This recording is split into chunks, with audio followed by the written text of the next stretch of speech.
The Acura RSX Type S did not become expensive overnight.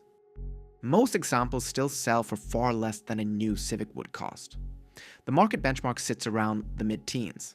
The average public sale is still under $15,000. Yet, the best late-year survivors have crossed $22,000, and the public record still stands at $28,250 for a stock 2006. That is the real anomaly. The RSX market did not simply rise, it split. One branch developed into a collector tier, the other stayed trapped in used car gravity. And the split was not random.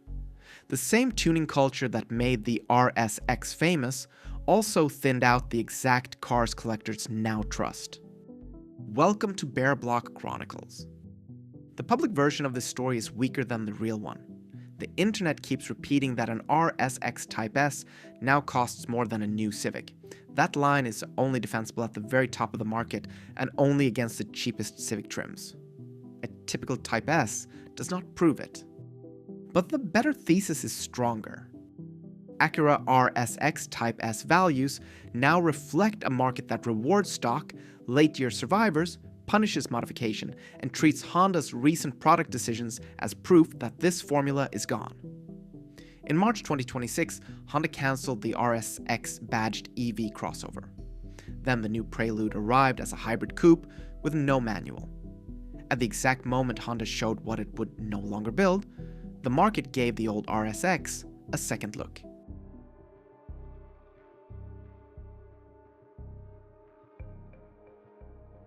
The RSX Type S was never supposed to become a protected asset. It debuted as an approachable front-wheel drive performance coupe rather than a flagship halo model. Acura sold roughly 130,000 RSXs in the United States across the full run, but never disclosed the exact Type S split. That matters because supply looks healthy until the trim, condition, and survival rate start to narrow the real pool. For years, the expected ending looked simple. Cars like this depreciate, get modified, get wrecked, get swapped, and slowly slide into nostalgia. The RSX also lacked the two names that usually push Hondas into a higher collector class, Integra and Type R. That weakness turned into an opening. The RSX Type S was bought to be used. It had a screaming K-series engine, a 6-speed manual, sharp proportions, and enough affordability to invite experimentation. That made it culturally loud and financially vulnerable. Then the buyer base aged into money. Younger enthusiasts who grew up with the RSX are now old enough to chase back the cars they missed, sold too early, or modified too hard. Demand rose, but demand did not spread evenly across the chassis. The market strongly favors the final version of the formula. In practice, that means 2005 and 2006 Type S cars with the K20C1, the facelift, the shorter final drive, clean history, and visible originality. Earlier cars still matter, but they trade at a discount. The badge alone is no longer enough. That is why the easy headline collapses under pressure. A base 2026 Civic LX starts at $24,695. The average RSX Type S public sale remains nowhere near that. The benchmark stays around $14,000. The average sale stays under $15,000. The top sale proves a ceiling, not a law. But ceilings still matter. They tell us what the market rewards when all the conditions line up.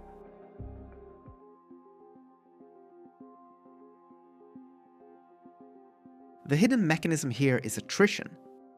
The RSX Type S became more valuable as the supply of trustworthy cars grew scarcer. That thinning occurred within the exact culture that molded the car's mythology. Owners turbocharged them, swapped them, tracked them, lowered them, crashed them, potted them out, and treated them like living project files. Collectors do not pay for the scene that rendered a car iconic. They pay for what escaped it. That is why the RSX market now looks bifurcated. a stock documented low-mile 2005 or 2006 can live in the $20,000 to $25,000 range. A modified or rougher Type S often lands in the $10,000 to $14,000 band. One 2005 modified car sold for $13,500. A heavily compromised example can fall much lower. The same badge now carries two very different monetary outcomes. That is the tuner tax. The public often misses it because auction headlines flatten the story. A record result gets screenshotted, reposted, and treated like a new market floor. But auction fees inflate headline numbers. Curated platforms bring stronger buyers. Asking prices float above sold prices. Private party reality is usually softer. The financing gap makes that split even harsher. Kelley Blue Book still values a 2006 RSX Type S at roughly $7,200 in fair purchase territory. Meanwhile, a top public offering can raise more than 3 times that amount. A bank lends against the guidebook. The enthusiast market prices the best cars like niche assets. The difference has to be covered with cash. That means the premium tier increasingly belongs to buyers with liquidity, patience, and a taste for documentation. And documentation is not a small detail. It is part of the product. Service records, stock parts, original paperwork, ownership history, and believable provenance reduce risk. They tell the next buyer what was done, what was not, and what still lines up. That's why originality now carries such a premium. The market isn't paying extra because the stock looks pretty.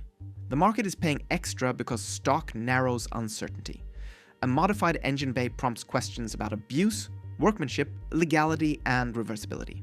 A stock engine bay with records answers them before they are asked. That also explains the insurance problem. Many owners still insure these cars in the low to mid-teens, while a truly cleaned late-year replacement can cost far more. A theft or total loss can turn a paper win into a cash gap. That is another consequence of the split. The market repriced the best RSXs faster than many owners, insurers, and lenders updated their assumptions.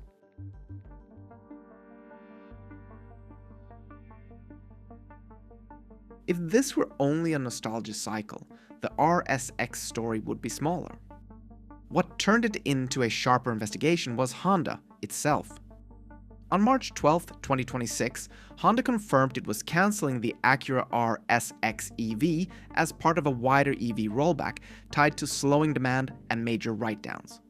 That cancelled vehicle was never a real successor to the classic Type S. It was an electric crossover wearing borrowed emotional equity. That still matters. The move showed Acura trying to reuse the RSX name in a form that many enthusiasts already rejected. Then, Honda brought the Prelude back as a hybrid coupe with no manual. So within one news cycle, Honda managed to confirm 2 things at once.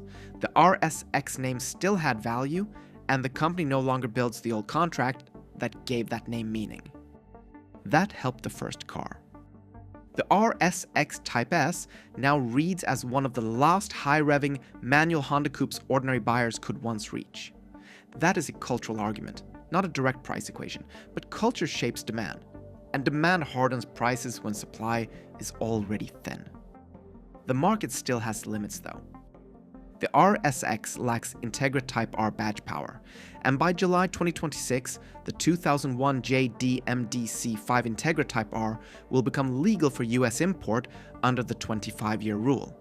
That gives serious buyers another reference point, and potentially a higher rung on the same ladder. So the RSX Type S does not have infinite upside. What it has is a clear position.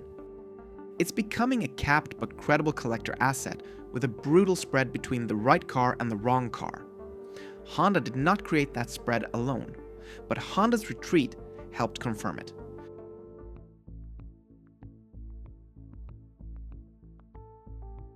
If you are shopping this market, stop thinking in badges and start thinking in tiers. The market rewards 2005 and 2006 Type S cars with clean titles, factory drivetrains, moderate mileage, original parts, and paperwork. If a seller has the manuals, records, stock intake, original wheels, or even the window sticker, that evidence carries real monetary weight because it reduces doubt. Treat modifications as financial decisions, not as personality traits. Every undocumented change narrows the buyer pool. Every irreversible change adds risk. In strict emission states, that risk becomes a legal issue. California's anti-tampering rules can turn an engine swap into a registration problem, not a styling choice.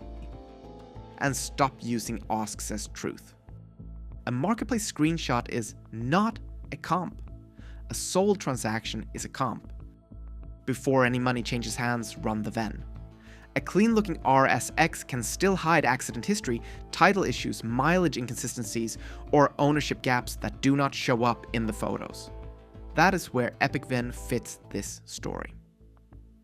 If you are cross-shopping Type S listings and want another layer of verification before you commit, pull the report first. It is one of the fastest ways to check whether the story in the listing matches the story in the record. Links are in the description. A clean auction result still needs context around fees, condition, mileage, and provenance. If you already own a good one, insure it for replacement reality, not emotional comfort. The gap between book value and actual replacement cost is now part of modern RSX ownership. So, what happened to the RSX Type S? The market separated survivors from casualties. It rewarded the cars that escaped the tuner era with their originality intact. It punished the cars that carried the scars of the culture that made them famous. Then Honda confirmed the old formula was gone, and the surviving cars looked more final than ever. That is the hidden truth. The RSX Type S did not climb because every old Honda became collectible.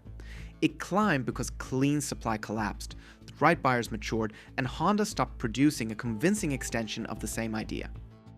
That is why the clean cars hardened. That is why the modified cars softened. And that is why the real RSX story was never about beating a new Civic headline for headline. It was about a market using money to decide which version of this car deserved to survive. This is Bear Block Chronicles. Was this split inevitable the moment the tuner era took over, or did Honda's own retreat make the surviving RSXs feel permanent?